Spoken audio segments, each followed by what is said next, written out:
नमस्कार मित्रों, स्वागत है आप सभी का एक बार फिर से आपके अपने जागृति क्लासेज के ऑनलाइन प्रोग्राम में। देखिए, अपन रूम के जनरल साइंस के रिगार्डिंग इलेक्ट्रिसिटी विद्युत के पार्ट में इन सारी चीज़ों को कवर कर रहे थे वन बाय वन, और फाइनली अपन यहाँ तक पहुँचे थे। मैथमेटिकल जो पोर्शन था, फॉर्मूला बेसिस चीज़ें, वो यहाँ तक अपन ने कवर करी थी। बड़े शांतिपूर्ण तरीके से बैठ जाइए, कोशिश करेंगे आज इस पार्ट को अपन कंप्लीटली पूर्णतया फिनिश करने की। आपके माइंड में विद्युत से रिलेटेड जितने जितने प्रकार के क्वेश्चन आ रहे हैं उन सब को कवर करने वाले हैं। तो देखो, इस ई के रिगार्डिंग, ई का मतलब क्या हुआ? एनर्जी, ऊर्जा। सारी टर्म्स पता है ना आप लोगों को?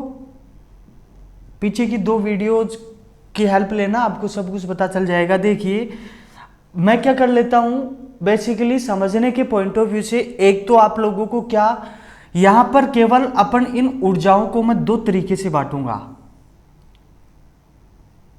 एक प्रकार की ऊर्जा को मैं नाम दूंगा क्या? गतिज ऊर्जा। और दूसरी प्रकार की ऊर्जा को मैं नाम दूंगा क्या? स्थितिज ऊर्जा। इसका मतलब क्या हुआ? गतिज, इसका मतलब गति, मोशन, किसी वस्तु की गति के कारण उसमें जो ऊर्जा उत्पन्न होती है गतिज ऊर्जा, और उसकी स्थिति के कारण जो ऊर्जा उत्पन्न होगी उसको अपन क्या नाम देंगे? स्थितिज ऊर्जा। अब देखिए बड़े ध्यानपूर्वक तरीके से, क्या इसको बोला जाता है? क्या? Kinetic energy. अंग्रेजी माध्यम के जो भाई बहन है वो ध्यान रखना, काइनेटिक एनर्जी। क्या बोलेंगे इसको? Kinetic energy. और स्थितिज ऊर्जा को कहा जाता है क्या? Potential energy. देखना बड़े अच्छे से, मैं क्या कर देता हूं, देखो, इस गतिज ऊर्जा का, काइनेटिक एनर्जी का डायरेक्टली आप लोगों को फॉर्मूला बता देता हूं, 12mv²। अब देखो, यहाँ पे जो भी टर्म्स आई है उन सब के बारे में आप लोगों को पता होना चाहिए। ऐसे स्थितिज ऊर्जा की रिगार्डिंग में आप लोगों को इस पोटेंशियल एनर्जी का जो फॉर्मूला होता है mgh, उसका आप लोगों को ध्यान रखना है। देखो क्या क्या टर्म्स है यहाँ पर, मैं यहाँ पर आगे यहाँ मेंशन कर देता हूँ सारी टर्म्स को। देखिए, एम जो आया है ना, ये एम वाली चीज डिनोटेड कर रही है डायरेक्टली किसको? मास, मतलब द्रव्यमान को। वी, इसका मतलब किसी वस्तु का वेलोसिटी, वेग, उसकी गति, चाल, और गति के कारण ही तो ऊर्जा हो रही थी। तो वी को क्या बोलेंगे अपन? क्या? वेलोसिटी। उस वस्तु का क्या? वेग। अच्छा, इसमें एम और ये वाला एम सेम रहेगा। ये जी क्या है? तो जी की कहानी बता देता हूं मैं आप लोगों को। इसको बोला जाता है क्या? Gravitational acceleration.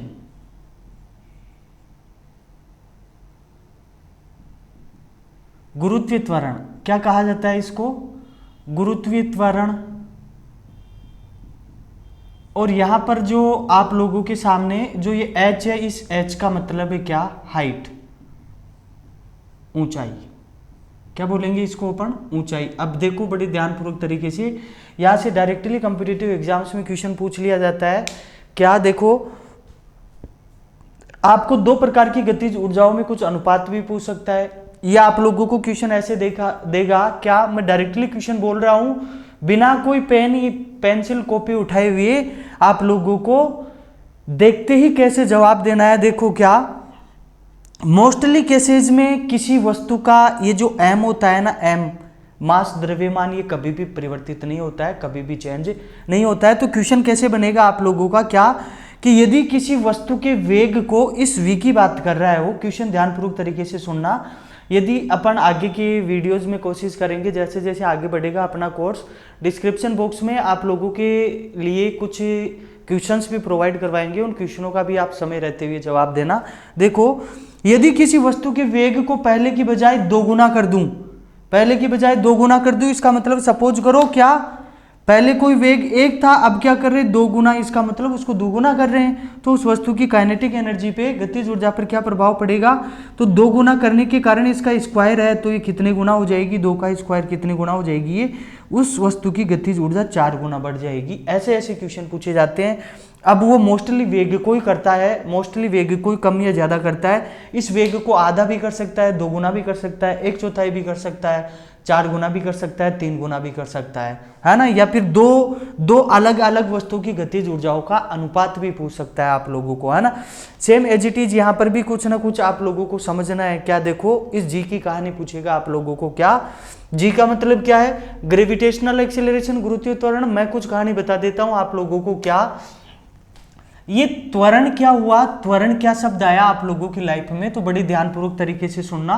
त्वरण के रिगार्डिंग आप लोगों को क्या क्या चीजें ध्यान में रखनी है। क्या मैं विज्ञान के पॉइंट ऑफ व्यू से, बेसिकली साइंस की डेफिनेशन यदि अपन प्राप्त करना चाहे इसकी, तो मैंने ऐसे लिख दिया, त्वरण बराबर वेग बटा समय। किसी वस्तु का समय के साथ वेग में परिवर्तन की दर को त्वरण कहा जाता है। अब देखो, मेरे कहने से एक और चीज ध्यान में रखना, इस त्वरण का जो मापन है ना, ये मापन इसमें करा जाता है मीटर प्रति सेकंड स्क्वायर में, है ना। मेजरमेंट सिस्टम में अपन इसको जनरेट भी करेंगे। आप कोशिश करना, देखिए आपसे यहाँ पर जनरेट होता है क्या ये, यदि नहीं होता तो मेरे कहने से अभी आप 1 मिनट के लिए मेरे को सुन लो, हमेशा हमेशा के लिए। ये कैसे उत्पन्न हुआ मीटर प्रति सेकंड स्क्वायर, ये आप लोगों को पता चल जाएगा। कैसे, देखो मैं कुछ बता रहा हूं यहाँ पर। देखो, त्वरण बराबर वेग बटा समय। ये जो वेग होता है ना, वेग किसी भी वस्तु का विज्ञान के अनुसार, साइंस के अनुसार वेग होता है ना, ये वेग होता है उस वस्तु का विस्थापन बटा समय। क्या होता है? विस्थापन बटा समय। अब आप लोगों के सामने जिंदगी में फिर एक नई चीज आ गई, विस्थापन क्या है। देखो भैया, क्या मुझे फाइनली कोई ऐसा रास्ता है, मुझे इस जगह से इस जगह पर जाना है। बहुत ध्यानपूर्वक तरीके से सुनना। तो जाने के लिए मेरे पास ये रोड है, ये रास्ता है, ये सड़क है, तो मैं ऐसे ऐसे पहुंच जाऊंगा। तो सपोज करो मैं इधर से ऐसे गया, तो मैंने बहुत दूरी, मतलब काफी यात्रा करी ना, मैंने बहुत दूरी तय की होगी। ये तो इस रास्ते से मैं जा रहा हूं, ये तो आप लोगों की तय की गई दूरी हो गई। यदि मैं इस ए बिंदु से, जहां से यात्रा शुरू करी थी, वहां से सीधा यदि बी पे पहुंच जाऊं ना, तो प्रारंभिक बिंदु से अंतिम बिंदु के बीच की न्यूनतम दूरी को, जिसको आप मैथमेटिक्स में आधार कर्ण लंब ऐसे नाम सुने हैं ना, जो कर्ण बोलते हो, ऐसा वाला। देखो, यहां से आपको यात्रा शुरू करनी थी और यहां जाना था, तो आप ऐसे रास्ते से क्यों जाओ, आप शॉर्टकट जाओ ना। ये वाली जो चीज है ना, ये वाली चीज, इसको बोला जाता है डिस्प्लेसमेंट। डिस्प्लेसमेंट का मतलब विस्थापन कहा जाता है इसको। तो किसी वस्तु के प्रारंभिक बिंदु से उस वस्तु के अंतिम बिंदु के बीच की न्यूनतम दूरी को क्या कहा जाता है? विस्थापन कहा जाता है, डिस्प्लेसमेंट। क्या कहा जाता है इसको? डिस्प्लेसमेंट बोला जाता है इसको, डिस्प्लेसमेंट। ध्यान रखना कैसे जनरेट होते हैं, मैं आगे बहुत डिटेल बताऊंगा। यहाँ पर ये आ गया त्वरण, इसलिए इसकी कहानी बता रहा हूं आप लोगों को। तो विस्थापन का पता चल गया ना आप लोगों का। अब एक मेरा जो क्वेश्चन है उसको बड़ी ध्यानपूर्वक तरीके से सुनना। क्या मैंने सपोज करो यहां से यात्रा शुरू करी और मैं इस रास्ते यहां पहुंच गया, और वापस में क्या, मुझे वापस यहीं आना था मेरे घर पे। तो कहने का मतलब, सपोज करो ये एक तरफ की जो दूरी थी वो 5 किलोमीटर थी, तो मैंने कुल दूरी कितनी तय की? 5 किलोमीटर जाने में और 5 किलोमीटर आने में 10 किलोमीटर हो गई ना। इसका मतलब क्या, अपन ने 10 किलोमीटर की दूरी तय करी। यदि आप लोगों को मैं ऐसे पूछूं कि मैं जहां से शुरू करा था वापस वहीं आ गया, तो मेरा प्रारंभिक बिंदु भी यही और अंतिम बिंदु भी यही, तो मेरा ये विस्थापन क्या हो जाएगा इस केस में? अब की बार 0। तो ध्यान रखना, कभी भी तय की गई दूरी 0 नहीं होती है, विस्थापन 0 हो सकता है। तो विस्थापन का पता चल गया ना आप लोगों को। तो इसको अपन क्या कर लेंगे? डिस्टेंस के इक्विवेलेंट मैंने क्या कर लिया, मान लिया समझने के लिए। देखो भैया, ये जो वेग है, इस वेग के आगे मैं लिख देता हूं इसका मेजरमेंट। देखो, विस्थापन इसका मतलब वो ही समझने के लिए दूरी बोल देता हूं मैं, है ना। और दूरी को अपनी एमकेएस पद्धति के अनुसार मैं किस में लूंगा? मीटर में लूंगा। और ये समय किस में रहता है? हमेशा सेकंड में रहता है। ये वाली जो वेग का जो मान है, ये वाला मान मैं यहां पुट कर देता हूं, तो आप लोगों का त्वरण क्या बन जाएगा? देखो, त्वरण बराबर हो जाएगा, वेग की जगह क्या रखूं? मीटर बटे सेकंड। और ऑलरेडी बटे में क्या था? समय। तो समय का मापन किस में करा जाता है? सेकंड में करा जाता है। अब देखो, मैं इसको शॉर्ट में ऐसे लिख सकता हूं क्या? मीटर की जगह m लिख दूं और सेकंड इंटू सेकंड मतलब s इंटू एस, तो ये क्या हो जाएगा? m बटे एस स्क्वायर। तो इसीलिए मैंने कहा था कि त्वरण का जो मापन होता है ना, वो त्वरण का मापन मीटर प्रति सेकंड स्क्वायर में करा जाता है। ये कैसे जनरेट हुआ? मैंने आप लोगों को जनरेट करना सिखा दिया ना। तो इसको शॉर्ट में अपन लिख सकते हैं क्या कि त्वरण का मापन किस में कराएंगे, मीटर प्रति सेकंड स्क्वायर में करेंगे अपन। ध्यान में रखना हमेशा हमेशा के लिए, यदि कभी पूछ ले तब आप लोग ऐसे ऐसे जवाब दे पाओगे। तो जो नया शब्द आया आप लोगों की लाइफ में ग्रेविटेशनल एक्सीलरेशन, गुरुत्वीय त्वरण, उसमें त्वरण की कहानी तो मैंने बता दी। इस दोनों को कंबाइंड रूप में यदि अपन स्टडी करना चाहिए गुरुत्वीय त्वरण, तो इस गुरुत्वीय त्वरण को काय से डिनोटेट करा है अपन ने, जी से डिनोटेट करा है। वैसे त्वरण का मतलब होता है एक्सीलरेशन, और इस एक्सीलरेशन को काय से डिनोटेट करा जाता है, ए से डिनोटेट करा जाता है। काय से डिनोटेट करोगे, ऐसे। अब देखो मैं इसकी कुछ कहानी बता देता हूँ जी की आप लोगों को, इसका स्क्रीनशॉट आप लोग लेते रहना समय समय पे। देखो इधर वाला पार्ट में रब कर देता हूँ, देखो बड़े ध्यानपूर्वक तरीके से देखना, गुरुत्वीय त्वरण की कहानी बता देता हूँ। बहुत जल्दी जल्दी कैच करना है आप लोगों को, हर प्रकार की जो भी नई चीज आप लोगों की लाइफ में आए उसको तुरंत प्रभाव से कैच कर लिया करो। बहुत ही इजी कंसेप्ट होता है हर प्रकार की चीजों का। देखो मैं क्या कर देता हूं, इस गुरुत्वीय त्वरण को अपन ने जी से डिनोटेट करा, जी से प्रदर्शित करा। अपनी पृथ्वी के लिए, इस पृथ्वी तल के लिए, अपनी पृथ्वी तल के लिए बहुत ध्यान देना, पृथ्वी तल के लिए 45 डिग्री अक्षांश पर, 45 डिग्री अक्षांश पर लिया गया जी का, इस जी का वास्तविक प्रमाणिक जो मान है वो 9.8 मीटर पर सेकंड स्क्वायर, 9.8 मीटर प्रति सेकंड स्क्वायर है। कभी कभार जैसे लोअर जो एग्जाम्स होते हैं, लास्ट टाइम ग्रुप डी के पेपर में पूछ लिया था, ये मीटर नहीं देके आप लोगों को यहाँ पर देगा सेंटीमीटर प्रति सेकंड स्क्वायर। तो मीटर वाली चीज को सेंटीमीटर में चेंज करने के लिए आप 100 से गुणा करोगे, है ना। इस पॉइंट के लिए ये 0 कैंसिल आउट हो जाएगा और ये 98 10 से मल्टीप्लाई होगा तब कितना होगा, 980 सेंटीमीटर प्रति सेकंड स्क्वायर।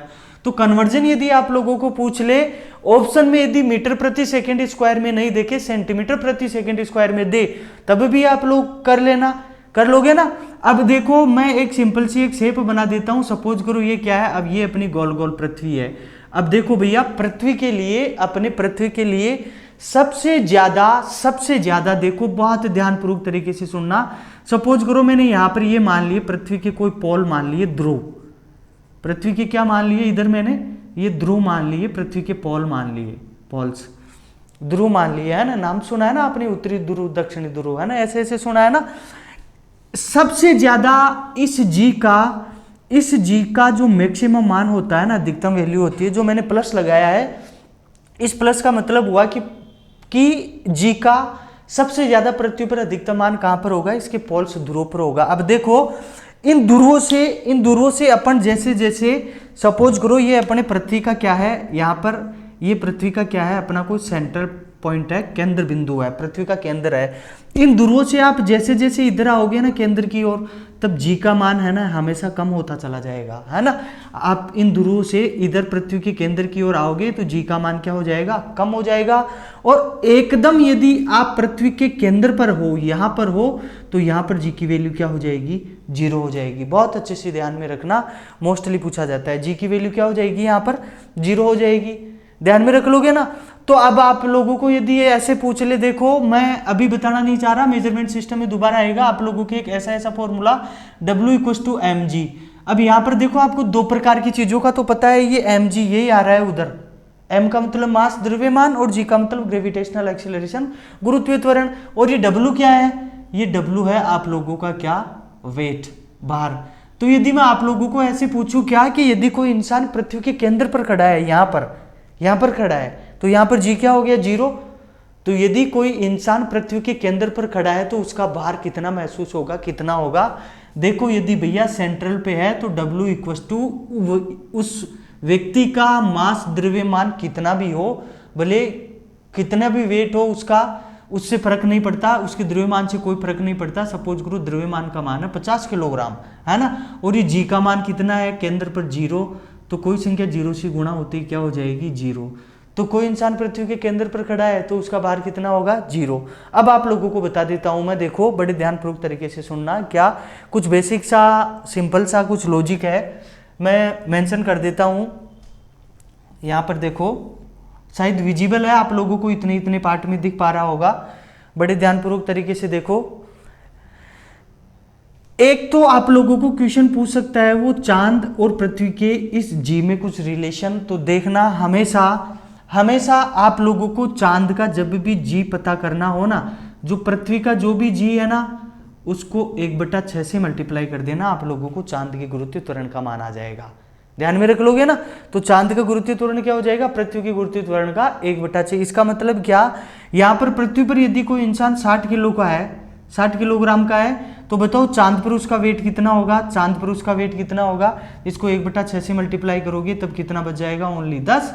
विजिबल है ना सभी को, इधर दिख पा रहा है ना, तो ये कितना हो जाएगा, 10 किलोग्राम का हो जाएगा ना, चांद पे सारी कितना हो जाएगा, 10 किलोग्राम का हो जाएगा। इसका क्या मतलब हुआ कि अब ऐसा मत सोचना क्या कि मैं 60 किलो का चांद पे गया था और चांद पे जाते जाते 10 किलो का हो गया, ऐसा क्या हुआ होगा मेरे साथ। तो मेरे भाइयों ऐसा नहीं है, वहाँ की ग्रेविटी के कारण भार में कमी या वृद्धि महसूस होती है। जो आपका बॉडी स्ट्रक्चर है, जो आप लोगों का मास द्रव्यमान है, ये परिवर्तित नहीं हुआ है। ध्यान में रख लोगे ना। ऐसे ही देखो, आप लोगों को यदि सूर्य का पूछे, कुछ सूर्य का पूछे कि सूर्य और पृथ्वी के इस जी में क्या रिलेशन है, तो जो सूर्य का है, ये सूर्य के गुरुत्व त्वरण का मान आप लोगों को जो भी पृथ्वी वाला है उसका लगभग 27 गुना प्राप्त होता है, आप लोगों के सूर्य के गुरुत्व त्वरण का मान। इसका मतलब क्या कि इस गुरुत्व त्वरण के कारण ही जिस वस्तु का गुरुत्व त्वरण ज्यादा होगा, वो वाली चीज, वो वाली जगह, वो वाली वस्तु, सारी की सारी प्रकार की वस्तुओं को अपनी ओर ग्रेविटी के कारण ही क्या कर पाती है, अपनी ओर आकर्षित कर पाती है। यदि अपन इस ग्रेविटी से दूर चले जाएं, तो ग्रेविटी से दूर का मतलब है क्या कि आगे अपन चर्चाएं करेंगे प्लान वेग वगैरह की, जो भी सैटेलाइट वगैरह होते हैं उनको पृथ्वी की कक्षा से ऐसे स्थापित किया जाता है कि इस रफ्तार से भेजो कि दोबारा वो पृथ्वी की कक्षा में लौट कर नहीं आए। तो प्लान वेग की भी अपन 11.2 किलोमीटर प्रति सेकंड, उसकी भी अपन चर्चाएं करेंगे पृथ्वी के लिए। तो ध्यान में रखना चांद और सूर्य के गुरुत्व त्वरण में क्या क्या, दोनों में क्या क्या संबंध है, ये आप लोग ध्यान में रखना। अब देखो, यदि आप लोगों को ऐसे पूछ ले क्या कि बताओ मुझे ग्रहों के हिसाब से बताओ कि सर्वाधिक गुरुत्व त्वरण कौन से ग्रह का है, तो जो ग्रह आकार में सबसे बड़ा होता है ना उसकी गुरुत्व त्वरण का मान सर्वाधिक होता है। और सबसे बड़ा ग्रह कौन सा है, बृहस्पति।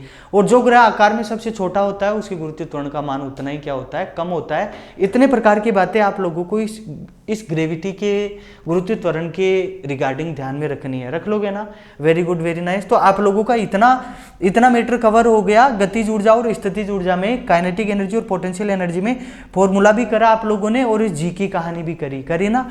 अब देखो नेक्स्ट शुरू करते हैं, कुछ स्क्रीनशॉट लेते रहना।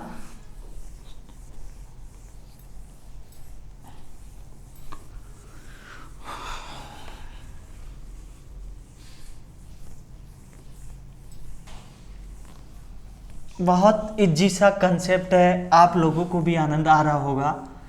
ये छोटी छोटी बातें हैं, आपको जानना बहुत ज़रूरी है, पूछ ली जाती है, मोस्टली पूछ ली जाती है। तो देखो अब क्या करेंगे अपन, एक टाइप का क्वेश्चन और पूछ लिया जाता है इस एनर्जी ऊर्जा से। वो क्या पूछेगा, तो देखो मैं बता देता हूँ आप लोगों को। क्या इस एनर्जी का है ना, ये पूछेगा आप लोगों को, ये क्या, ये एनर्जी कन्वर्जन, मतलब क्या, ऊर्जा रूपांतरण। अब आप सोचोगे कि साहब आप पूरी प्रकार की ऊर्जाओं का रूपांतरण बता पाओगे क्या। मैं कभी नहीं बताऊंगा पूरी प्रकार की ऊर्जाओं का रूपांतरण, लेकिन आपको इतना जरूर बता दूंगा कि आज के बाद में लाइफ में जब कभी भी आप लोगों के सामने क्वेश्चन आए ना, तब आप उसको कैसे जज कर पाओगे कि मुझे जवाब कैसे देना है। तो देखो मैं एक सिंपल सा लॉजिक बता देता हूं आप लोगों को। क्या, सपोज करो मेरे पास में कोई एक डिब्बा है, ठीक है ना, कोई भी चीज है इस डिब्बे के अंदर, अपने को नहीं पता वो क्या है। इस डिब्बे को सपोज करो मैंने क्या करा, कुछ ना कुछ इसको क्या दिया, मैंने इनपुट दिया, तो बदले में ये भी तो अपना कुछ कार्यक्रम करेगा, कुछ एक्टिविटी करेगा, और अपने को क्या दे देगा, ये कुछ ना कुछ आउटपुट दे देगा ना। तो कहने का मतलब आपको तो कल्पनाएं ऐसी करनी थी कि मेरे पास एक डिब्बा है,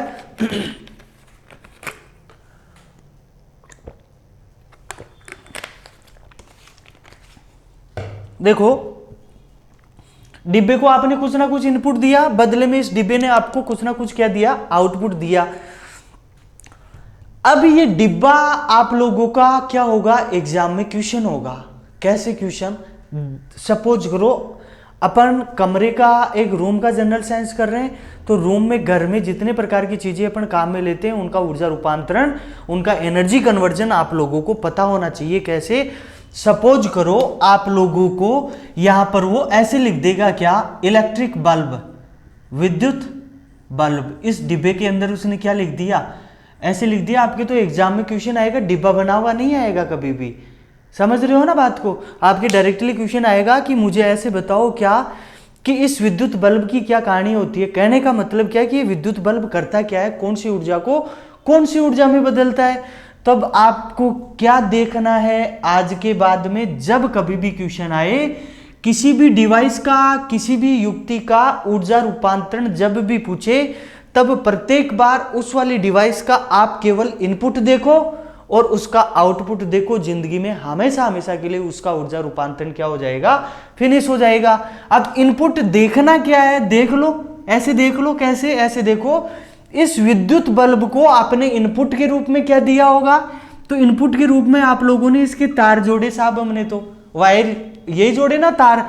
और हमेशा तारों से होकर जिस प्रकार की एनर्जी जाती है उस प्रकार की एनर्जी को क्या कहा जाता है, इलेक्ट्रिकल एनर्जी, विद्युतीय ऊर्जा या विद्युत ऊर्जा। बदले में ये विद्युतीय बल्ब इस इलेक्ट्रिकल एनर्जी को, इस विद्युत ऊर्जा को आउटपुट के रूप में अपने को क्या देता है, आउटपुट के रूप में साहब हमें तो उजाला हो जाता है हमारे, तो इसका मतलब प्रकाश हो जाता है। तो क्या देगा ये, लाइट एनर्जी देगा ना, देगा कि नहीं देगा? तो बताओ कि इस विद्युतीय बल्ब ने कौन सी ऊर्जा को कौन सी ऊर्जा में बदला। तो जिंदगी में कभी भी ऊर्जा रूपांतरण का क्वेश्चन आए, आप लोग डायरेक्टली इनपुट देखना और आउटपुट देखना, उसका ऊर्जा रूपांतरण खत्म, हमेशा हमेशा के लिए फिनिश। ये वाला पोर्शन कर लोगे ना, ये वाला पार्ट कर लोगे ना। हाँ सर आपने तो इजी सा बता दिया, हम कैसे कर पाएंगे। दूसरे प्रकार का उदाहरण बताता हूं। देखो अब की बार ये विद्युत बल्ब नहीं होके मेरे पास है विद्युत पंखा। ये भी तो अपन काम में लेते हैं ना घरों में। ये विद्युत पंखा क्या करेगा, इलेक्ट्रिक फैन, विद्युत पंखा क्या करेगा, इस विद्युत पंखे को भी आप कुछ ना कुछ इनपुट दोगे तभी तो हवा देगा आपको, तभी घूमेगा ना, ऐसे तो घूम नहीं पाएगा। तो इनपुट के रूप में इसके साथ भी क्या कहानी करी आपने, तार जोड़े, और हमेशा तारों से होकर किस प्रकार की एनर्जी जाती है, इलेक्ट्रिकल एनर्जी, विद्युतीय ऊर्जा जाती है, विद्युत ऊर्जा। बदले में पंखा क्या हो रहा है, घूम रहा है साहब। पंखा क्या हो रहा है, घूम रहा है। घूम रहा है इसका मतलब हवा दे रहा है। तो हवा ऊर्जा दे रहा है क्या आप लोगों को? नहीं, हवा तो कोई ऊर्जा हुई क्या, नहीं हुई ना। तो मैं ऊर्जा का बता देता हूं, प्रत्येक हर एक ऐसी डिवाइस इस साइंस में, इस विज्ञान में, प्रत्येक वह वस्तु जो घूमती हो, घूर्णन करती हो, चाहे भले आप उसको जनरेटर के हैंडल को हाथ से घुमाओ, भले वो खुद किसी न किसी एनर्जी के द्वारा घूमे, किसी न किसी विद्युतीय ऊर्जा या किसी दूसरी प्रकार की ऊर्जा के द्वारा घूमे, प्रत्येक बार हर एक घूमने वाली चीज में, घूमने वाली वस्तु में, घूमने वाली ऐसी कोई सी भी चीज में मैकेनिकल एनर्जी होती है। कौन सी ऊर्जा होती है, मैकेनिकल एनर्जी। मैकेनिकल शब्द जानते हो ना आप लोग, यांत्रिक ऊर्जा। कौन सी ऊर्जा होगी, यांत्रिक ऊर्जा। तो घूमने वाले का भी आपको प्रोसेस पता चल गया ना, कौन सी ऊर्जा हुई, यांत्रिक ऊर्जा हुई। तो कहने का मतलब आप लोगों ने करा क्या, आप लोगों ने इनपुट देखा और आउटपुट देखा। अब भले कोई सी भी युक्ति पूछ ले, आप डायरेक्टली जवाब दे पाओगे ना। एक और बता देता हूं मैं, जैसे सपोज करो अब की बार क्या है आप लोगों के पास, विद्युत हीटर। ये भी तो काम में लेते हैं ना अपन। अच्छा, इस हीटर के साथ में भी आपने क्या कहानी करी, इस हीटर के साथ में आपने क्या कहानी करी, हीटर को भी कुछ ना कुछ इनपुट के रूप में दिया होगा, और इनपुट के रूप में तार जोड़े साहब, तारों से होकर इलेक्ट्रिकल एनर्जी, विद्युत ऊर्जा। बदले में हीटर ने आपको क्या दिया, हीट दी। इस हीटर ने आप लोगों को क्या दिया, हीट दी ना, हीटर ने हीट दी। इसका मतलब क्या दिया आप लोगों को, उष्मा दी, उष्मा ऊर्जा। ध्यान में रख लोगे ना। ऐसे ऐसे एनर्जी कन्वर्जन आप लोगों को हमेशा हमेशा के लिए ध्यान में रखना है। सपोज करो आप लोगों को कोई ऐसे पूछ ले, क्या कोई विद्युत जनरेटर है, तो जनरेटर को मैं एक डिब्बा बना रहा हूं अलग से, तुरंत प्रभाव से सोचो देखिए इसका क्या होगा, जनरेटर। इसको भी कुछ ना कुछ क्या दोगे आप लोग, इनपुट दोगे, बदले में आपको कुछ ना कुछ क्या देगा, ये आउटपुट। जनरेटर को आपने इनपुट के रूप में क्या दिया साहब, मैंने तो जनरेटर को क्या उसको हैंडल की सहायता से उसको घुमाया, इसका मतलब आपने कुछ हाथों से कुछ कार्यक्रम करा या कोई चीज़ हिल डुल रही है, तो जो चीज़ हिलती डुलती है, जिसके पार्ट्स मूवमेंट करते हैं, उस वाली चीज़ में हमेशा मैकेनिकल एनर्जी होती है, यांत्रिक ऊर्जा। और बदले में इस जनरेटर ने आपको क्या दिया, इलेक्ट्रिकल एनर्जी, विद्युत ऊर्जा। तो कहने का मतलब किसी भी चीज़ का आप लोगों को ऊर्जा रूपांतरण कभी भी लाइफ में पूछे तब प्रत्येक बार आप लोग ऐसे बताना, ये ध्यान में रखना कि उस वाली डिवाइस का आप लोग इनपुट देख लो और उसका आउटपुट देख लो, उसका ऊर्जा रूपांतरण हमेशा हमेशा के लिए फिनिश हो जाएगा। Very good, very nice. अब देखो भैया, ये तो हुई बात ऊर्जा से संबंधित। बहुत प्रकार की ऊर्जाएं होती है, टेक्नोलॉजी वाले पार्ट में अपन इसको बहुत डिटेल्ड कवर करने वाले हैं, साइंस एंड टेक वाले पार्ट में। देखो यहाँ से आ रहे हैं जैसे क्वेश्चन, एग्जाम में क्वेश्चन भी पूछे जाते हैं डायरेक्टली, सीधा सीधा। अभी लास्ट टाइम RAS मेंस में भी क्वेश्चन आया था सौर ऊर्जाओं से रिलेटेड। सोलर जो पैनल होते हैं, सोलर जो प्लेट्स होती है, सिलिकॉन की बनाई जाती है, और भी बहुत प्रकार की ऐसी चीज़ें हैं टेक्नोलॉजी वाले पार्ट में जो आपको बहुत डिटेल्ड बताई जाएगी। देखो अभी बची हुई चीज़ों का इनकी टेंशन करो, आपकी रूम की जनरल साइंस में यहाँ तक कवर हो चुका अपना। अंतिम दो चीज़ें क्या बची, F और T। F का मतलब क्या हुआ, फ्रिक्वेंसी आवृत्ति। F का मतलब क्या हुआ, फ्रिक्वेंसी आवृत्ति, पता है ना आप लोगों को सबको, मैंने बता दिया था। और T का मतलब क्या हुआ, टाइम, समय। भैया ये दो प्रकार की चीज़ें मैथमेटिकल पॉइंट ऑफ व्यू से तो केवल 1 मिनट में कवर हो जाएगी, लेकिन यदि इनका अपन अंदरूनी ज्ञान जाने ना तो ये बहुत लंबा चौड़ा प्रोसेस है जिसको अपने को अभी कवर करना है। तो मेरे साथ बने रहना आप लोग, मैं कुछ बता रहा हूँ। देखो मैं ऐसे बोल रहा हूँ क्या कि इस अंतिम जो दो चीजें हैं ना, इन दोनों को आप आपस में मल्टीप्लाई कर दो, आपस में गुणा कर दो, और इन दोनों का गुणनफल हमेशा 1 प्राप्त होता है ना। वास्तव में एक्सपेरिमेंटल पॉइंट ऑफ व्यू से कभी भी 1 नहीं आएगा। ये एक किसी दूसरी चीज के लिए कोड निर्धारित किया गया है, उसको आप छोड़ो, वो आपके लेवल का नहीं है। केवल इतना ध्यान में रखो आप लोग क्या कि दोनों को यदि मैं मल्टीप्लाई करूं, सीटेट में लास्ट टाइम क्वेश्चन आया था यहाँ से डायरेक्टली, सीटेट जानते हो ना, F into T equal to 1। इसका मतलब डायरेक्टली यदि मैं आप लोगों को यहाँ से F की वैल्यू पूछना चाहूँ तो ये T कहाँ चला जाएगा, इसके नीचे। और यदि मैं आप लोगों को T की वैल्यू पूछना चाहूँ तो अब की बार F कहाँ आ जाएगा, इसके नीचे 1/, में। तो इसका मतलब क्या हुआ, देखो इस F का मतलब फ्रिक्वेंसी आवृत्ति, और इस आवृत्ति का जो मापन होता है ना, मैंने पहले भी बहुत बार बताया आप लोगों को, किस में करा जाता है, हर्ट्ज में करा जाता है। किस में मापेंगे इसको, हर्ट्ज में, हेनरिक रुडोल्फ हर्ट्ज के नाम पे, HERTZ, शॉर्ट में इसको HZ लिखा जाता है। डेली लाइफ में अपने घरों में जो ऐसी पावर आती है, प्रत्यावर्ती धारा की आवृत्ति का मान फिक्स होता है हिंदुस्तान में 50 हर्ट्ज। सारे के सारे अपने जो भी इलेक्ट्रिकल इंस्ट्रूमेंट है वो 50 हर्ट्ज आवृत्ति पर काम करते हैं, ठीक है ना। ऐसे ही इस टी का मतलब टाइम, समय का मापन हमेशा सभी प्रकार की मात्रक या मानक पद्धतियों के अनुसार, भले CGS मान लो, भले MKS, भले FPS, भले SI पद्धति, सबको मिलाकर यदि अपन बात करें तो इस समय का मापन हमेशा सेकंड में करा जाता है। तो इतनी चीजें ध्यान में रख लोगे ना। अब आप लोगों को क्या, टी का मतलब टाइम, समय, किसी भी वेव फॉर्म का, किसी भी तरंग का आवर्तकाल पूछ सकता है आप लोगों को, है ना, 1/f। ऐसे ऐसे ध्यान में रख लो, T = 1/f। आप बड़े ध्यानपूर्वक तरीके से देखना, यहाँ से बहुत प्रकार की चीजें पूछी जाती है। इस वाले पार्ट को कंप्लीटली डिटेल्ड पढ़ने के लिए अपने को एक नई चीज इसी में शुरू करनी पड़ेगी। तो हो जाओ मेरे साथ तैयार, बहुत ही इजी और बहुत ही अच्छा कंटेंट है।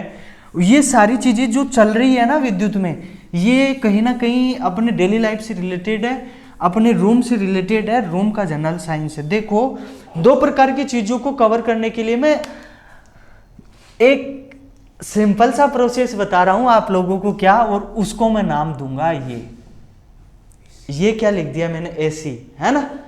AC का मतलब क्या, अभी गर्मियों में आनंद ले रहे हो वो वाली AC नहीं, उसका जिक्र नहीं कर रहे हैं अपन, दूसरे प्रकार की AC है। इस AC को कहा जाता है क्या, ऑल्टरनेटिंग करंट। इसको बोला जाता है क्या, प्रत्यावर्ती धारा। देखो भैया बहुत डिटेल से देखना इसको, बहुत डिटेल से। जो दूसरे प्रकार की एसी के लिए मैं बता रहा था, एयर कंडीशनिंग, है ना, एयर कंडीशनर, वो एक अलग चीज है, उसका अभी जिक्र नहीं कर रहे हैं अपन प्रत्यावर्ती धारा की रिगार्डिंग बातें कर रहे हैं। तो देखो मैं कोशिश करो मेरे साथ साथ जल्दी जल्दी कैच करने की, फालतू का समय बर्बाद नहीं करना है। मैं क्या कर देता हूं, इस वाले पोर्शन को कवर यदि अपन करेंगे तो आप लोगों का फ्रिक्वेंसी भी हो जाएगा, टाइम भी हो जाएगा, बहुत प्रकार की चीजें हो जाएगी। देखो कैसे होगी, आपने जो लोअर क्लासेज में पढ़ा था ना 9th 10th में, उसी विद्युत धारा की तो अपन बात कर रहे हैं, उसी प्रत्यावर्ती, और कुछ टाइम बाद में भी दिष्ट धारा शुरू होगी। तो मैं दोनों को पैरेलल यदि अपन शुरू करेंगे, देखो इधर पहले मैं क्या कर लेता हूं, सबसे पहले यदि मैं इसके सिंबल की बात करूं कि इसका प्रतीक कैसा होता है, कैसे बनाया जाता है, तो प्रतीक की बातें होगी। देखो भैया ऐसे मैं क्या कर देता हूं, ऐसे देखो मैंने यहां से शुरू करा, ऐसे ऐसे जाएगा ये आगे तक, समझ रहे हो ना बात को। अब देखो ये कोई चीज 0 से शुरू हुई होगी, है ना, इधर मेरा कुछ ना कुछ वोल्टेज है, उसको मैंने V से डिनोटेट कर लिया। हर एक बिंदु को ध्यानपूर्वक तरीके से सुनना। इधर मेरा कुछ ना कुछ टाइम है, समय है, उसको मैंने T से डिनोटेट कर लिया। ये लो मैंने लिख दिया है समय, आप लोग फिर कंफ्यूज होंगे, ये मैंने लिख दिया विभव विभवांतर वोल्टेज, ठीक है।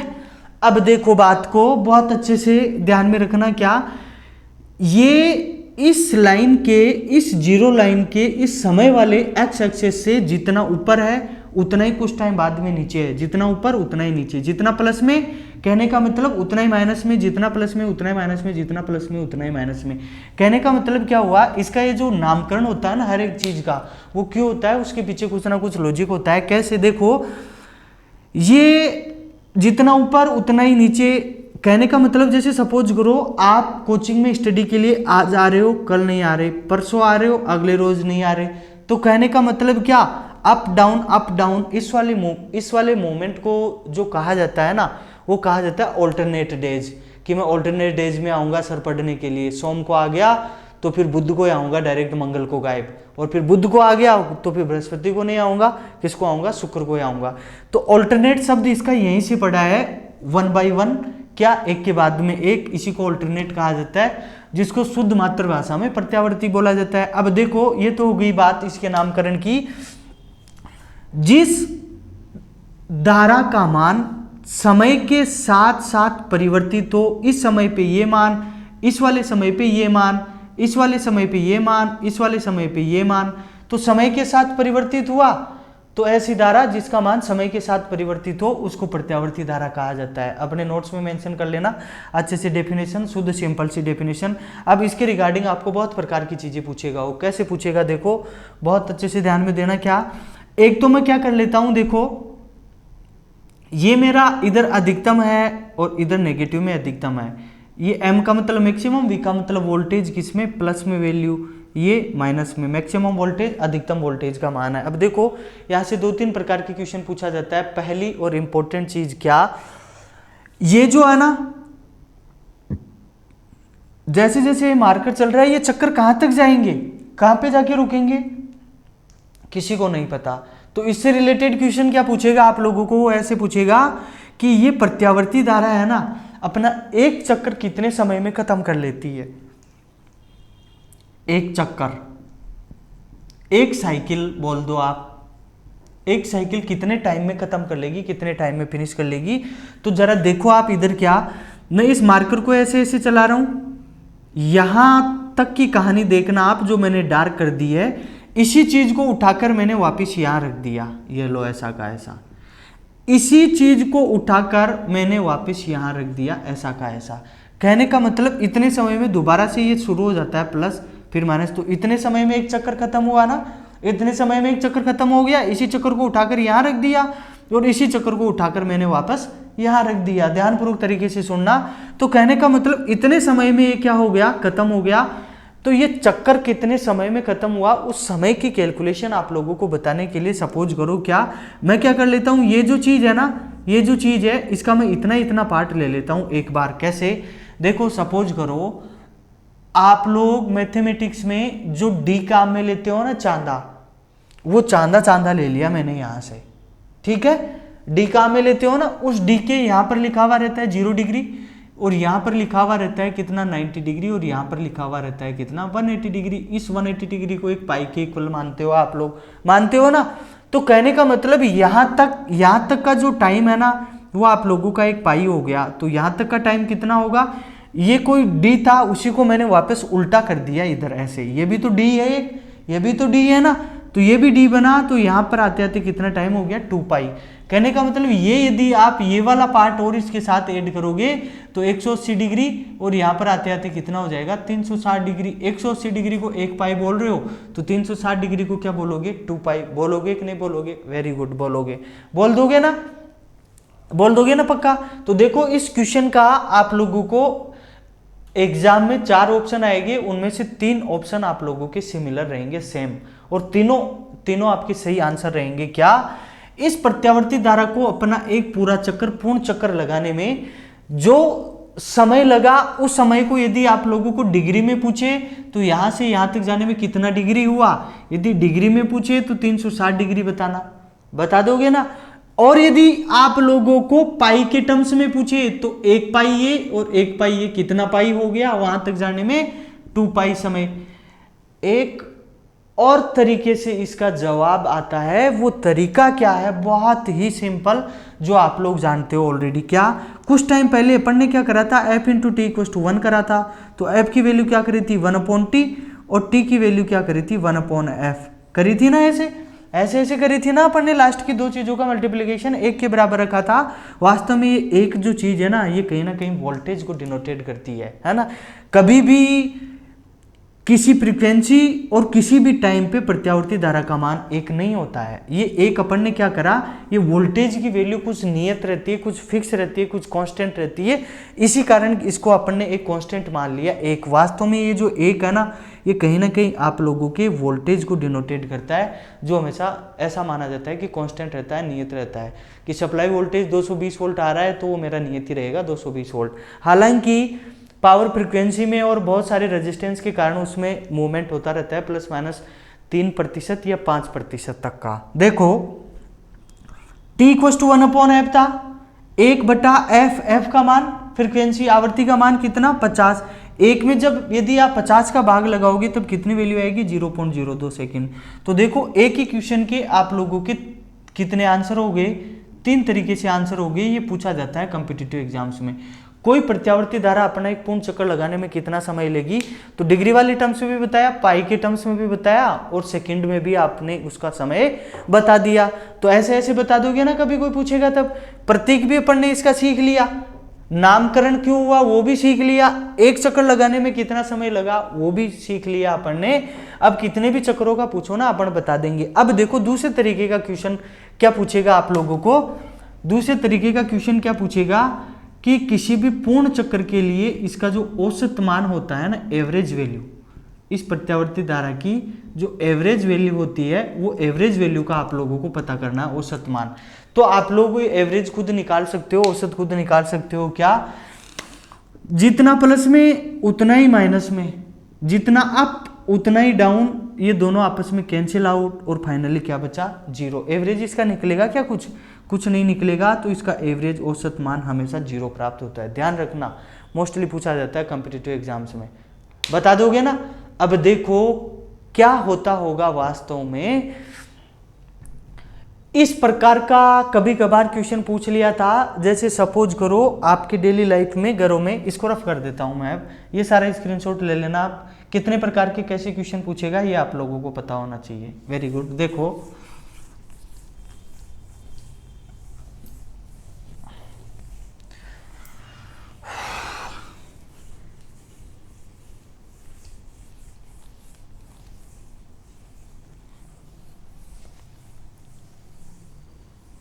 देखो बड़े ध्यानपूर्वक तरीके से आप लोगों को इसमें कुछ और प्रकार की भी चीजें पूछ लेता है वो कभी कभार।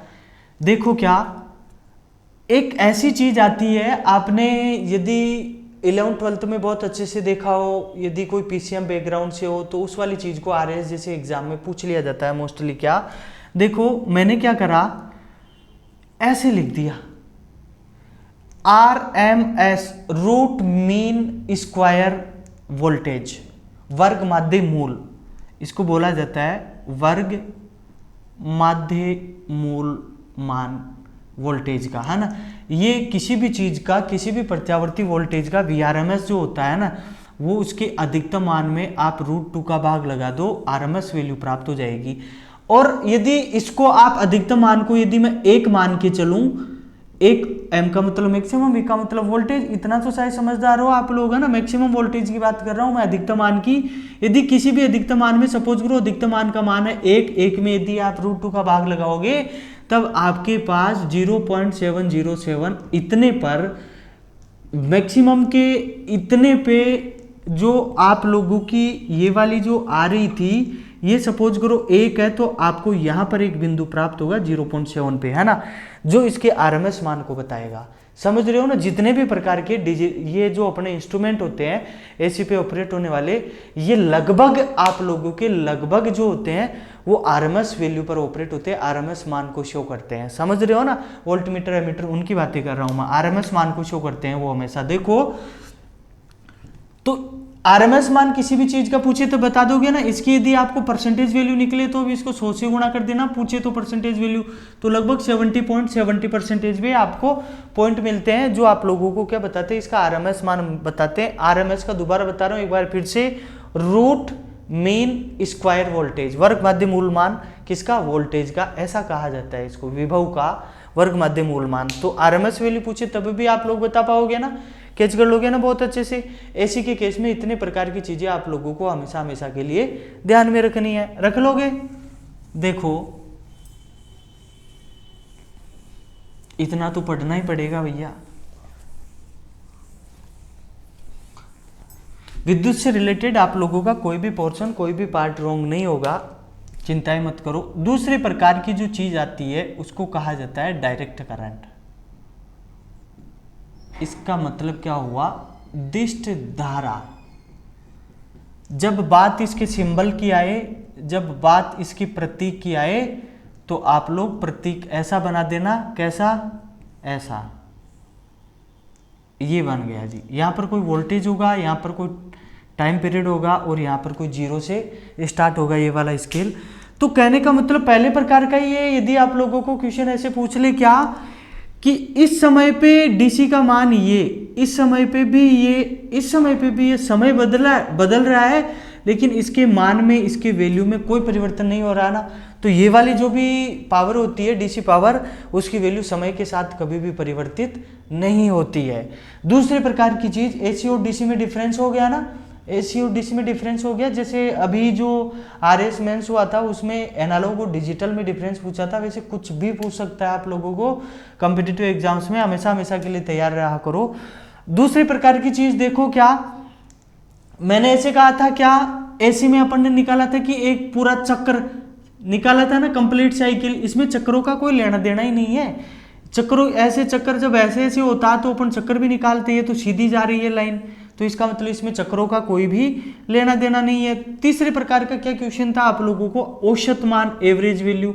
तो भैया इसकी एवरेज वैल्यू हमेशा यहाँ से शुरू हुई तो यही चलती जाएगी। तो इसका मतलब क्या होता है, कुछ ना कुछ फिक्स होती है, कुछ ना कुछ निर्धारित मान होता है जो इसकी क्या होती है, एवरेज, औसत वैल्यू होती है। वो डिपेंड करता है उस सर्किटरी पे, उस सर्किटरी पे डिपेंड करेगा कि एवरेज वैल्यू कितनी होगी। अब देखो अपन क्या करेंगे, तो डीसी से रिलेटेड भी आपको टर्म्स काफी पता चल गई ना। अच्छा, दूसरे प्रकार की चीज क्या, एक और चीज बता देता हूं। एक बहुत ही अच्छा कंसेप्ट आया था, देखो आप लोगों के, इसका फ्रीक्वेंसी का, आवृत्ति का आया था ना कंसेप्ट। ध्यान से सुनना, ध्यान से सुनना। एसी के केस में आप लोगों की जो फ्रीक्वेंसी थी वो 50 हर्ट्ज थी। कितनी थी, 50 हर्ट्ज। और इस डीसी के केस में जो फ्रीक्वेंसी होती है ना वो होती है 0। ऐसा क्यों भैया, हमेशा फ्रीक्वेंसी, आवृत्ति उसी चीज की हो पाएगी, उसी चीज की आवृत्ति हो पाएगी किसकी, जो चीज समय के साथ उसमें कुछ परिवर्तन होगा तभी आवृत्ति बनेगी। इस समय पे ये वाला मान, इस समय पे समय बदल गया, यहां से यहां तक पहुंच गए लेकिन फिर भी मान यही, फिर समय बदला, यहां से यहां तक आ गए, फिर भी मान क्या है, सेम वो का वो ही है। इसका मतलब समय के साथ कोई मान बदल रहा है क्या, नहीं बदल रहा, तो इसकी फ्रीक्वेंसी, आवृत्ति क्या होती है, 0 होती है। हमेशा विज्ञान में, साइंस में आवृत्ति उसी चीज की हो पाती है, उसी चीज की होती है जो चीज अप डाउन मूवमेंट करती है। यदि कोई चीज मूवमेंट नहीं करती ऐसे तो उसकी आवृत्ति नहीं होती, उसकी आवृत्ति क्या मानेंगे अपन, 0। तो ध्यान रखना, हमेशा रख लोगे ना, वेरी गुड, वेरी नाइस। अब देखो भैया, जैसे अपन ने ऊर्जा रूपांतरण करा था ना, वैसे इनका भी कुछ ना कुछ रूपांतरण होता होगा। अपन एसी को डीसी में चेंज करेंगे, फिर डीसी से वापस एसी बनाएंगे। थोड़ा सा पार्ट बहुत इंटरेस्टेड है, बहुत आनंद आ रहा होगा, सब कुछ समझ भी पा रहे हो आप लोग, मुझे पूरा विश्वास है। देखो इनका यदि अपन रूपांतरण की बात करें एसी को डीसी में या डीसी को एसी में, तो बहुत ध्यानपूर्वक तरीके से सुनना। अपने को तो एक ही चीज आती है भैया, क्या कि अपन तो एक डिब्बा बना सकते हैं और उस डिब्बे को क्या दे सकते हैं अपन, यदि रूपांतरण की बात आए तो कुछ ना कुछ इनपुट दे सकते हैं, बदले में वो डिब्बा आप लोगों को कुछ ना कुछ क्या देगा, आउटपुट देगा। अब की बार मैंने क्या करा, इस डिब्बे को इनपुट के रूप में मैंने एसी दी। एसी का मतलब क्या, एयर कंडीशनर नहीं, ये प्रत्यावर्ती धारा की बात कर रहे हैं अपन, है ना। और बदले में ये डिब्बा अपने को कुछ ना कुछ क्या देना चाहिए, ये देना चाहिए डीसी, डायरेक्ट करंट, दिष्ट धारा। इसका मतलब आप, अब मैं बार बार प्रत्यावर्ती धारा, दिष्ट धारा ऐसे नहीं मेंशन करूंगा, आप बहुत मोस्ट इंटेलिजेंट स्टूडेंट्स हो, सबके सब कैच कर पा रहे हो, सब समझ पा रहे हो, समझ रहे हो ना। अब देखो एक ऐसा डिब्बा जिसको मैंने इनपुट के रूप में एसी दिया और आउटपुट के रूप में मेरे को ये क्या देगा, डीसी देगा। तो कहने का मतलब उस डिब्बे में यहाँ पर मैं रखूं क्या, कि वह कौन सी चीज रखूं जो एसी का डीसी बना दे। कहने का मतलब क्या हुआ, और ये जो डीसी चार्ज होता है ना, मैं आप लोगों की समझदारी के लिए बता दूं, ये जो डीसी चार्ज होता है ना, ये डीसी चार्ज बैटरी में स्टोर करा जाता है। बैटरी में स्टोर हो गया, कहाँ हुआ, अरे भैया डेली लाइफ में उसी रूम का जनरल साइंस चल रहा है, जिस रूम में अपन अभी बैठे हुए हैं, खड़े हैं, कुछ भी कर रहे हैं, पढ़ रहे हैं, वो आप लोगों की मर्जी है, कुछ भी सोचो। तो रूम के सॉकेट बोर्ड में आपके पास मोबाइल है, मोबाइल में बैटरी भी तो होगी, कोई इनबिल्ट बैटरी होती है ना, है ना, मोबाइल में बैटरी होती है ना। एक बार पहले कभी आरएएस में पूछा था क्वेश्चन, यदि किसी के पास छोटा मोबाइल फोन हो, पोर्टेबल बैटरी हो, जिसको हटाया जा सके, देख सके अपन, तो उस बैटरी पे लिखा हुआ कुछ ऐसा रहता है, Li-ion, लिथियम आयन। हमेशा अपने जो स्मार्टफोन मोबाइल फोन होते हैं उनकी बैटरियां, मैक्सिमम बैटरियां जो रिचार्जेबल बैटरियां होती है, जिसको दोबारा जरूरत पड़ने पर अपन चार्ज कर सके, वो बैटरियां इसकी बनी हुई रहती है, लिथियम आयन की। हाइड्रोजन, हीलियम, लिथियम, बेरिलियम आएगा ना नाम लिथियम, वो लिथियम की बनी हुई रहती है। और बैटरियों में कौन सा चार्ज स्टोर होता है, डीसी चार्ज। तो आपने क्या लगाया, जिस रूम में आप बैठे हुए हो उस रूम के सॉकेट बोर्ड में आपने चार्जर लगाया, और चार्जर से होकर जो केबल आ रही है उसको आपने मोबाइल में लगाया, और मोबाइल के पास में क्या है, बैटरी, और बैटरी में कौन सा चार्ज जाना चाहिए, डीसी चार्ज जाना चाहिए ना। तो आप लोगों के उस चार्जर ने क्या करा, मोबाइल चार्जर ने, जो डेली लाइफ में घरों में कौन सा चार्ज आता है अपने, एसी, उस एसी चार्ज को उस किसने मोबाइल चार्जर ने, किसने करा, मोबाइल चार्जर ने किस में कन्वर्ट कर दिया, डीसी चार्ज में कन्वर्ट करा ना, उस अडेप्टर ने करा ना, मोबाइल चार्जर ने। ये इसको आप लोग क्या बोल सकते हो, इसको आप लोग क्या बोल सकते हो, इसको आप लोग ये बोल सकते हो बैटरी चार्जर। या फिर रियल विज्ञान वाला जवाब आप लोगों को, भौतिक विज्ञान का जवाब चाहिए, तो एसी को डीसी में कन्वर्ट करने वाली जो डिवाइस होती है, जो युक्ति होती है, उसको बोला जाता है क्या, ये बोला जाता है भाई उद्दिष्टकारी, इसको ये कहा जाता है, ये रेक्टिफायर, नाम सुना हुआ है ना, रेक्टिफाई कर देता है ये, है ना, एसी चार्ज को, रिपल्स को हटा देता है, इसको दिष्टकारी कहा जाता है। तो डायरेक्टली यदि आप लोगों को पूछे कि एसी को डीसी चार्ज में कन्वर्ट करना हो, तब कौन क्या क्या काम आता है, मोबाइल चार्जर, बैटरी चार्जर और दिष्टकारी। आरएएस में पूछा गया क्वेश्चन है, बहुत अच्छे से ध्यान में रखना। इसको दिष्टकारी को क्या कहा जाता है, इसको रेक्टिफायर कहा जाता है। क्या कहा जाता है, रेक्टिफायर। वास्तव में ये जो रेक्टिफायर है ना, ये जो रेक्टिफायर होता है वास्तव में बहुत जल्दी कैच करना और बहुत अच्छे से सुनना भी मोस्टली पूछा जाता है। ये इस दिष्टकारी को बनाने में मैनुअली मुख्यतः दो प्रकार की चीज़ें काम में आती है। पहले प्रकार की चीज़ जो तो इस्तेमाल करी जाती है वो ये होता है, ये आपने नाम सुना होगा, ये वाली चीज़, इसको बोला जाता है क्या, पीएन संधि डायोड। क्या कहा जाता है इसको, पीएन संधि डायोड, है ना। ये डायोड क्या होता है, ये डायोड कोई दो सिरों वाली युक्ति होती है, इसके दो टर्मिनल होते हैं, दो सिरे होते हैं। कितने सिरे होते हैं, दो सिरों वाली युक्ति होती है, जिसका एक सिरा पी होता है, पी का मतलब पी टाइप। क्या पी टाइप, ये होता क्या है वास्तव में, पी टाइप सेमीकंडक्टर होता है, पी टाइप सेमीकंडक्टर होता है, अर्धचालक पदार्थ, है ना। रसायन विज्ञान जब अपन पढ़ेंगे पीरियोडिक टेबल, तब बहुत प्रकार के अर्धचालकों के बारे में अपन चर्चाएं करेंगे, जिनमें मोस्टली मुख्यतः अर्धचालकों में सबसे ज्यादा इस्तेमाल होने वाला अर्धचालक जो पदार्थ होता है वो ये होता है, क्या नाम है इसका, SI। SI का मतलब क्या हुआ, सिलिकॉन। क्या हुआ, सिलिकॉन।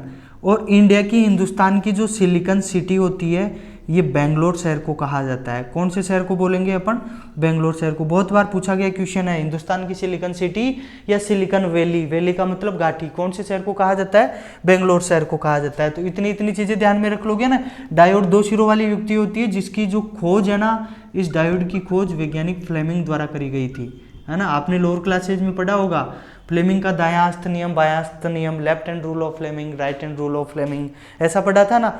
तो डायोड, आप लोग जरा लंबी सी सांस लेके शांतिपूर्ण तरीके से बैठ जाओ। कैसे, देखो क्या मैंने क्या करा, एसी को डीसी में कन्वर्ट करा और कन्वर्जन के लिए दिष्टकारी काम में लिया। दिष्टकारी मेनली 2 प्रकार की चीजों से मिलकर बना हुआ रहता है, P N junction diode. P N junction diode, P क्या है, पी एक प्रकार का अर्धचालक होता है। और अर्धचालकों में सर्वाधिक इस्तेमाल होने वाला अर्धचालक पदार्थ सिलिकॉन होता है। और हिंदुस्तान की सिलिकॉन सिटी कौन सी है, बेंगलोर है। सिलिकॉन के बाद में जर्मेनियम का स्थान आता है। बहुत प्रकार के अर्धचालक पदार्थ होते हैं, है ना। Arsenic, antimony, phosphorus, boron, aluminium, gallium, indium, है ना, सेलुरियम, टेलुरियम, बहुत प्रकार के अर्धचालक पदार्थ होते हैं। लेकिन सबसे ज्यादा इस्तेमाल होने वाला अर्धचालक पदार्थ सिलिकॉन।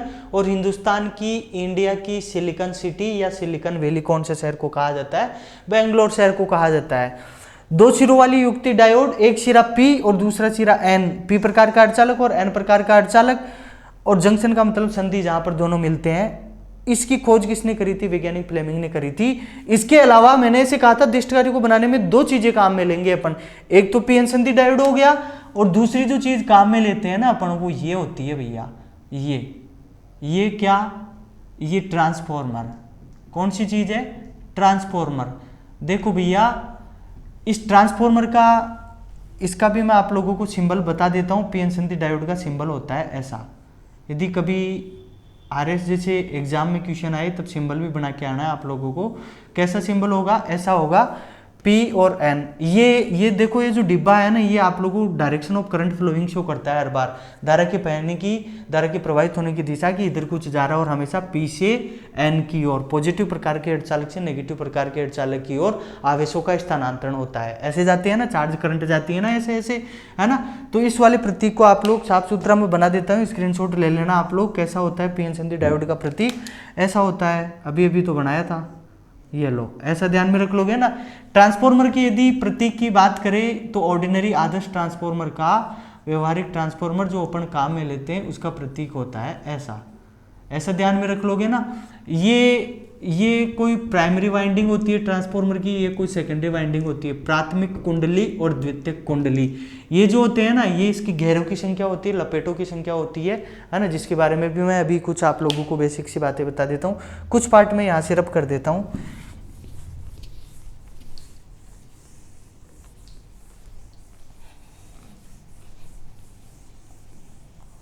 अपनी दिष्टकारी की बात चल रही है अब, है ना। देखो भैया, मोटी मोटे तौर पर कुछ ध्यान में रखना। ट्रांसफॉर्मर हमेशा एक प्रिंसिपल होता है, एक सिद्धांत होता है। उस सिद्धांत को कहा जाता है म्यूचुअल इंडक्शन। क्या कहा जाता है, म्यूचुअल इंडक्शन। अन्योन्य प्रेरण के सिद्धांत पर काम करता है। किस पर करता है, अन्योन्य प्रेरण के सिद्धांत पर काम करता है, ठीक है ना। लेकिन सारे के सारे ट्रांसफॉर्मर अन्योन्य प्रेरण के सिद्धांत पर काम नहीं करते हैं, है ना। एक अपवाद के रूप में मैं आप लोगों को बता देता हूं, एक ऐसा ट्रांसफॉर्मर जिसको कहा जाता है ऑटो ट्रांसफॉर्मर, है ना। यदि ये आप लोगों को पूछ लेना, ऑटो ट्रांसफॉर्मर के बारे में पूछ ले, तब इस ऑटो ट्रांसफॉर्मर में केवल एक ही कुंडली होती है, एक ही कुंडली। ध्यान रखना, कितनी कुंडली, इसमें तो 2 कुंडलियां है ना, ऐसी ऐसी। ऑटो ट्रांसफॉर्मर में एक ही कुंडली, प्राथमिक कुंडली की जैसे, और वही कुंडली द्वितीय कुंडली की जैसे दोनों की तरह काम करती है। टैपिंग करके उससे अलग पोर्शन निकाला जाता है, टैप कर लिया जाता है। कहीं पे भी ऐसे टैप कर दिया, यहाँ से एक वायर निकाल लिया। समझ रहे हो ना बात को। तो जब ऑटो ट्रांसफॉर्मर में कुंडलियों की संख्या कितनी, एक कुंडली। जब आप लोगों को एक कुंडली की बात हो, भले काय की आप लोगों की जो घर में जो ट्यूबलाइट होती है ना, उस ट्यूबलाइट की, या ऐसे बोल दो आप लोग, चौक कुंडली बोल दो, कोई क्या बोल दो, चौक कुंडली, है ना। इसमें भी कितनी कुंडली होती है, एक की कुंडली होती है। तो जिसमें एक कुंडली होती है, ऐसा ऑटो ट्रांसफॉर्मर या ऐसी ट्यूबलाइट या चौक कुंडली हमेशा सेल्फ इंडक्शन के प्रिंसिपल पर काम करती है। किस पर काम करेगी वो? स्वप्रेरण के सिद्धांत पर। कौन से प्रेरण के सिद्धांत पर काम करेगी? स्वप्रेरण के सिद्धांत पर काम करेगी। अब देखो इसमें क्या क्या पूछा जाता है, देखो क्या, एक तो अपन क्या कर सकते हैं, ये ट्रांसफॉर्मर है ना, ये ट्रांसफॉर्मर क्या करता है, देखो वोल्टेज के मान को कम या ज्यादा कर देगा, वोल्टेज के मान को कम करेगा तो करंट की वैल्यू भी तो कम या ज्यादा हो सकती है, समझ रहे हो ना। इस ट्रांसफॉर्मर में अपन इधर से इधर जाएंगे तो ये वाली चीज है ना, ये कभी भी चेंज नहीं होती है, फ्रीक्वेंसी आवृत्ति कभी भी परिवर्तित नहीं होगी। यदि आपने प्राथमिक कुंडली में घेरों की संख्या अधिक ले ली और द्वितीय कुंडली में सपोज करो आपने इतने घेरे लिए, बस इतने घेरे, तो इसका मतलब क्या, केवल यहां तक ही आपको आउटपुट मिल जाएगा तो आउटपुट कम मिलेगा ना। तो इसी कारण आउटपुट वोल्टेज के आधार पर इस वाले ट्रांसफॉर्मर को अपन नाम देंगे क्या, स्टेप डाउन, है ना। और यदि आपने प्राथमिक कुंडली में इतने घेरे लिए और द्वितीय कुंडली में घेरे ले लिए यहां तक, इतने ज्यादा, इतने अधिक, तो अब आप लोगों को आउटपुट इसका कनेक्शन ऐसे हो जाता है, इतना इतना आउटपुट मिलेगा, है ना। म्यूचुअल इंडक्शन वाला प्रिंसिपल काम करता है। तो आउटपुट वोल्टेज अब की बार क्या मिला, इधर तो आपका इनपुट था ना, इधर आप लोगों का क्या आउटपुट ज्यादा मिला, तो इसकी स्टेप क्या होगी, अप होगी, तो इसको बोला जाता है स्टेप अप ट्रांसफॉर्मर। समझ रहे हो ना बात को। या फिर दोनों कुंडली में बराबर बराबर लपेटे होंगे, जब दोनों कुंडली में घेरों की संख्या बराबर बराबर होगी तब उस केस में क्या होगा, उस केस वाले ट्रांसफॉर्मर को ऑर्डिनरी आदर्श ट्रांसफॉर्मर या आइसोलेशन ट्रांसफॉर्मर बोल सकते हो आप लोग। कौन सा ट्रांसफॉर्मर बोलेंगे, आइसोलेशन ट्रांसफॉर्मर कहा जाता है। ऐसे ऐसे आप लोग चीजें हमेशा हमेशा के लिए ध्यान में रख लोगे ना।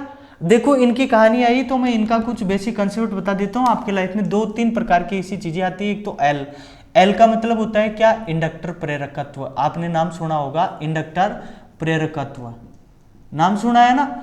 इस एल का जो प्रतीक होता है वो ऐसे होता है, ठीक है ना। ये वाला एल है कोई इंडक्टर प्रेरकत्व है, इसको एल से प्रदर्शित किया जाता है। और इस प्रेरकत्व के मान को हमेशा, इसका जो मापन है ना, ये मापन हमेशा हेनरी में किया जाता है। इंडक्टर प्रेरकत्व के मान को किस में मापते हैं अपन, हेनरी में मापा जाता है। ध्यान में रख लोगे ना, HENRY हेनरी, है ना, ऐसे ध्यान में रखना।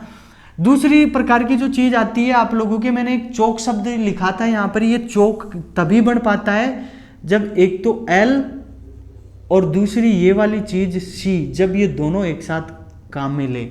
एल और सी का पैरेलल कॉम्बिनेशन क्या कहलाता है, चौक कहलाता है। अब ये चौक क्यों आया, जैसे सपोज करो सर्दियों में अपन बाइक को शाम को, मोटरसाइकिल को खड़ी करते हैं घर पे, है ना, और सुबह सुबह वो स्टार्ट नहीं होती है तो अपने को बड़े बूढ़े लोग, घर वाले क्या बोलते हैं कि इसका चौक ले, चौक को ऑन कर, मतलब, है ना। तो चौक कोई भगवान तो है नहीं कि जिसको ऑन करते ही वो धक्का मारेगा और गाड़ी स्टार्ट हो जाएगी। इस चौक में अपने आप में कुछ ना कुछ एल और सी के रूप में, इंडक्टर और कैपेसिटर के रूप में, सी का मतलब है कैपेसिटर, कैपेसिटर मतलब संधारित्र, इसके रूप में कुछ ना कुछ अंदरूनी चार्ज स्टोर रहता है, आंतरिक चार्ज, है ना। समझ रहे हो ना बात को। तो ये दोनों मिलकर क्या कर लेते हैं, करंट बना देते हैं, जिसके कारण आपकी गाड़ी, आपकी बाइक क्या हो जाती है, स्टार्ट हो जाती है ना। इस कैपेसिटर के मान को, इस संधारित्र के मान को हमेशा फेरेड में मापा जाता है। समझ रहे हो ना। तीन प्रकार के आपको कॉम्पिटिटिव एग्जाम्स में इस फेरेड की वैल्यू पूछता है। मैं इधर से कुछ रफ कर देता हूं, बड़े ध्यानपूर्वक तरीके से देखो। 3 प्रकार के फेरेड का मान पूछता है आप लोगों को। एक प्रकार की चीज आती है ऐसे म्यू एफ का मतलब हुआ माइक्रो फेरेड। इसको क्या कहा जाता है, माइक्रो फेरेड, है ना। और ध्यान देना हमेशा के लिए लाइफ में क्या, इस एल और ये जो सी है, इन दोनों का मान हमेशा नेगेटिव में चलता है, ऋणात्मक, माइनस में, है ना। माइक्रो फेरेड का मतलब होता है 10⁻⁻⁶ फेरेड, ठीक है।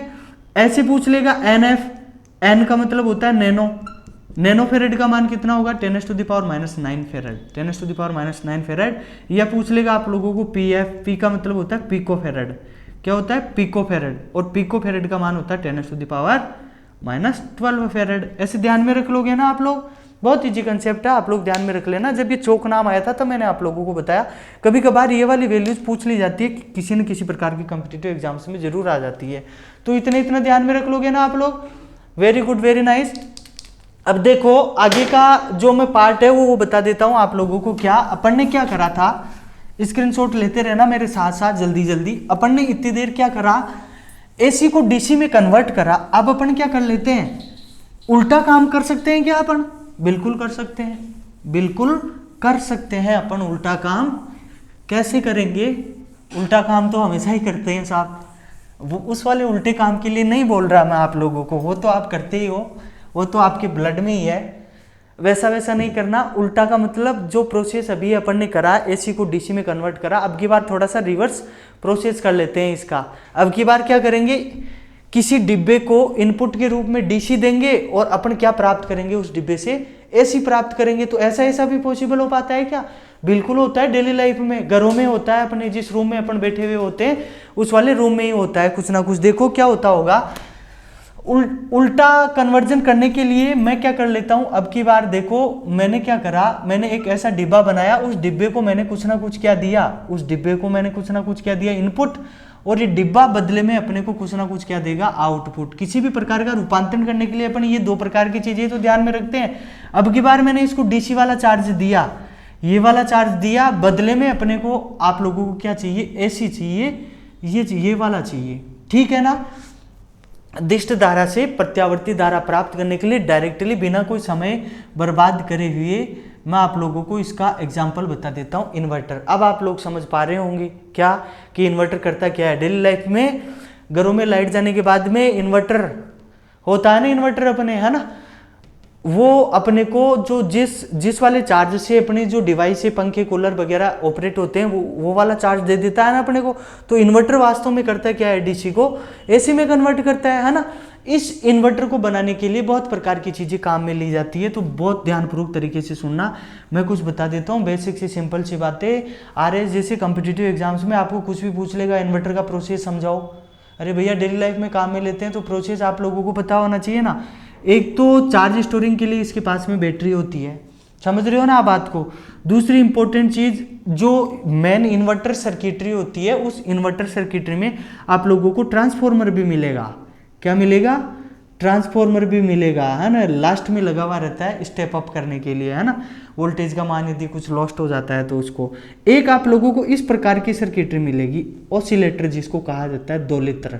और इस 2 लीटर का 2 लीटर है, इस 2 लीटर का जो मेन काम होता है ना, ये 2 लीटर इसको उत्पन्न करता है। एफ का मतलब क्या हुआ, फ्रिक्वेंसी, आवृत्ति को उत्पन्न करता है। क्या उत्पन्न करेगा वो, आवृत्ति। आवृत्ति का मतलब क्या हुआ, आप लोगों को ऐसी ऐसी चीज मिल जाएगी, और यही चाहिए आप लोगों को, यही तो चाहिए ना आप लोगों को, है ना। तो 2 लीटर ने ये काम कर दिया ना। 2 लीटर का मेन काम होता है आवृत्ति को उत्पन्न करना। ये 2 लीटर खुद इन्वर्टर की भांति काम करता है, बिना कुछ इनपुट दिए हुए, फिर भी ये आउटपुट दे देता है। एक इसमें प्रोसेस चलता है, उस प्रोसेस को बोला जाता है फीडबैक। फीडबैक प्रोसेस पर आधारित होता है। कौन से प्रोसेस पर आधारित होता है? फीडबैक प्रोसेस पर आधारित होता है। अब देखो, और इसके अलावा इसमें जो एक और चीज काम में ली जाती है वो होता है रेजोनेंट सर्किट। इसको बोला जाता है अनुनाद परिपथ। अनुनाद नाम सुना है ना आप लोगों ने, रेजोनेंट अनुनाद, है ना। बहुत प्रकार के अनुनाद होते हैं। इस अनुनाद का भी मुख्यतः मेन काम होता है क्या, आवृत्तियों को उत्पन्न करना, आवृत्ति उत्पन्न होगी, इसका मतलब कोई मूवमेंट वाली चीज आपको मिल गई, इसका मतलब आपको क्या मिल गई, ऐसी मिल गई। समझ पा रहे हो ना आप लोग। हमेशा के लिए ध्यान में रखना, ऑसिलेटर, रेजोनेंट टैंक सर्किट काम में लिया जाता है, मतलब पैरेलल प्रकार का रेजोनेंट सर्किट काम में लिया जाता है, अनुनादित। और जो इस अनुनाद का मतलब होता है, एक प्रकार से मान लो वाइब्रेशन, है ना, एक प्रकार का कंपन। और इसी रेजोनेंट सर्किट के कारण आप लोगों का मोबाइल फोन जो होता है ना, वो क्या करता है, वाइब्रेट करता है। क्या करता है, वाइब्रेट। हाँ, लगाते हो ना आप लोग मम्मी पापा से छुपने के लिए कि इसको साइलेंट कर दो, वाइब्रेट कर दो, नहीं तो किसी का फोन आ गया तो पता चल जाएगा कि फोन आ रहा है, पढ़ाई नहीं कर रहा। तो समझ रहे हो ना। तो अपन ने क्या करा, डीसी को एसी में कन्वर्ट करा, और कन्वर्ट करने के लिए इन्वर्टर का यूज लिया, इन्वर्टर की सहायता ली। इन्वर्टर में मेनली मुख्य रूप से बैटरी, डीसी चार्ज को स्टोर करने के लिए ट्रांसफॉर्मर होता है। जो प्रिंसिपल मैंने आप लोगों को बेसिक सिंपल जो प्रिंसिपल है ट्रांसफॉर्मर का वो बता दिया। ऑसिलेटर 2 लीटर, जिसका मेन काम क्या होता है, आवृत्ति उत्पन्न करना। समझ रहे हो ना। ऐसे जो आए छोटे मोटे टॉपिक, हर प्रकार का नॉलेज, ज्ञान आप रूम से रिलेटेड, रूम के जनरल साइंस से रिलेटेड आप लोग ध्यान में रखा करो। अब आप लोगों को समझ में आ रहा होगा कि यार जिस सर्किट बोर्ड में जो चार्ज आ रहा है वो कहीं ना कहीं ट्रांसफॉर्मर से होके आ रहा है अपने घरों में। तो ट्रांसफॉर्मर की कहानी भी हुई ना, घरों में इन्वर्टर भी है, बहुत प्रकार की विद्युतीय उपकरण भी है जिनका ऊर्जा रूपांतरण भी अपन ने करा। मेरे प्यारे प्यारे मित्रों, मेरे साथियों, मेरे दोस्तों, ये था आप लोगों का विद्युत से रिलेटेड छोटा मोटा पोर्शन, छोटा मोटा पार्ट। अपन कोशिश करेंगे यूँ सुचारू रूप से आगे की क्लासेस नियंत्रित तरीके से चालू रहे डेली बेसिस पे। और तब तक के लिए सभी लोग बढ़िया मस्त रहो, व्यस्त रहो, हंसते रहो, मुस्कुराते रहो, लगे रहो। Thank you very much.